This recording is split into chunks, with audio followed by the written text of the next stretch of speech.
कांग्रेस के करप्शन की एक और कलाकारी कर्नाटक में सबके सामने आ गई, जब वहां के मुख्यमंत्री सिद्धारमैया और उनके परिवार ने मूडा यानी मैसूर शहरी विकास प्राधिकरण में चुपके चुपके 60 करोड़ के घोटाले को अंजाम दे दिया।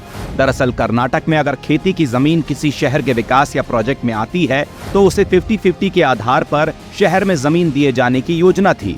लेकिन घोटालों में अव्वल कांग्रेस के मुख्यमंत्री ने सारे नियमों को ताक पर रखकर अपना घर भर लिया।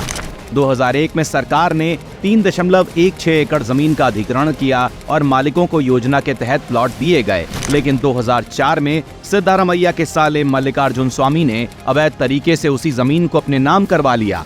यहीं से शुरू होती है कांग्रेस के भ्रष्टाचार की असली कहानी। 2010 में मल्लिकार्जुन स्वामी ने वो जमीन सिद्धारमैया की पत्नी पार्वती को गिफ्ट कर दी। अब असल धांधली देखिए। 2001 में जिस जमीन का अधिग्रहण हो चुका था, उसी जमीन के बदले पार्वती को मैसूर के पौष इलाके में 32,238 स्क्वायर फीट के 14 कीमती प्लॉट दिए गए, जिनकी बाजार में कीमत लगभग 56 करोड़ रुपए है। ये कांग्रेस की करप्शन की कहानी नहीं, बल्कि सत्ता के दुरुपयोग का काला अध्याय है। जनता के हक को छीनकर सत्ता का आनंद लेने की ये मिसाल कांग्रेस की पुरानी आदतों का जीता जागता प्रमाण है। कर्नाटक के मुख्यमंत्री सिद्धारमैया, जिन्होंने जनता की गाढ़ी कमाई को लूटकर भ्रष्टाचार के नए कीर्तिमान स्थापित किए, अब कानून के शिकंजे में फंस गए हैं। जब राज्यपाल ने उनके खिलाफ केस चलाने की मंजूरी दी तो सिद्धारमैया घबराकर अदालत की शरण में पहुंचे, लेकिन उनकी ये चाल उन्हीं पर भारी पड़ गई। कोर्ट ने उनकी याचिका को सिरे से खारिज कर दिया, जिससे सिद्धारमैया और कांग्रेस के भ्रष्टाचार पर विधिवत मोहर लग गई।